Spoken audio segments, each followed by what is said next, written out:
लोकसभा निवडणुकीचे उमेदवार म्हणून निवडणूक लढवताना निवडणूक खर्चासाठी उमेदवारांना स्वतंत्र बँक खाते उघडणे अनिवार्य असून त्याची माहिती आपल्या उमेदवारी अर्जासोबत देणे आवश्यक आहे, अशी माहिती जिल्हाधिकारी तथा जिल्हा निवडणूक अधिकारी दिलीप स्वामी यांनी दिली आहे।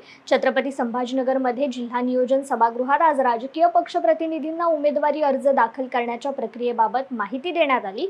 उपजिल्हा निवडणूक अधिकारी देवेंद्र कटके यांनी ही माहिती सादरीकरणाद्वारे दिली असून लोकसभेसाठी उमेदवारी निकष जोडवयाची आवश्यक कागदपत्रे, उमेदवारी अर्ज दाखल करताना पाळावयाची संहिता, दाखल गुन्ह्यांच्या माहितीचे सार्वजनिकरित्या वृत्तपत्रातून करावयाचे प्रकटीकरण आणि उमेदवाराचे छायाचित्र कसे करावे याबाबत उमेदवारांना सविस्तर माहिती देण्यात आली आहे। 18 तारखेला आपण सकाळी नोटिफिकेशन काढणार आणि त्याच दिवशी 11 वाजल्यापासून उमेदवारी अर्ज स्वीकारण्याला सुरुवात होणार आहे।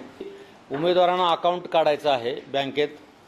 उद्याचा वर्किंग डे आहे, परवाचा आहे बँकेला कदाचित वर्किंग डे पण असू शकेल। रामनवमीची स्थानिक सुट्टी आहे महाराष्ट्र शासनाची, बँकेला सुट्टी आहे माहीत नाही, पण उद्याचा दिवस ऑफिशियली आहे आणि 2 दिवस उमेदवारांना किंवा पॉलिटिकल पार्टीला तयारी करायला वेळ मिळावी म्हणून आज त्यांच्यासमोर हे सगळं सांगितल्यानंतर बँकेत अकाउंट उघडणे, फोटो काढणे, फोटो काढताना बॅकग्राऊंड ते व्हाईट किंवा व्हाईट ऑफच्या कलरमध्ये म्हणजे रंगीबेरंगी फोटो फार मोठ्या प्रमाणात नको आहे।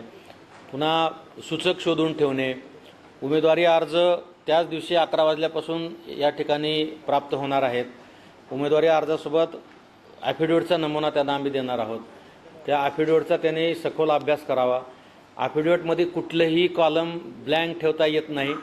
ब्लँक ठेवलं तर आम्हाला त्यांना नोटीस द्यावं लागते आणि त्याच्यानंतर नोटीस दिल्यानंतरही त्याने जर ते भरून नाही दिलं तर अर्धवट भरलेलं ॲफिडेविट हे रिजेक्शनचं कारण होऊ शकतं, ते उमेदवारी अर्ज रद्द होऊ शकतो।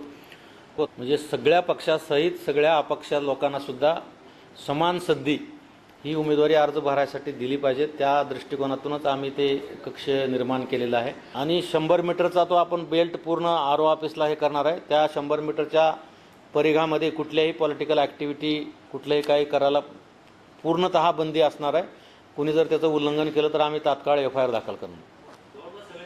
मीडिया कक्षामध्ये आपण प्रत्येक दिवशी 3 वाजता टाईम संपल्यानंतर त्याच्या एक अर्ध्या तासामध्ये आपण हे सगळे उमेदवारी अर्जाचे झेरॉक्स, ॲफिडेविटची झेरॉक्स नोटीस बोर्डवर डिस्प्ले करणार आहे आणि त्याची कॉपी तुम्हाला कोणाला पाहिजे असेल तर ते सुद्धा आम्ही तुम्हाला उपलब्ध करून देतो।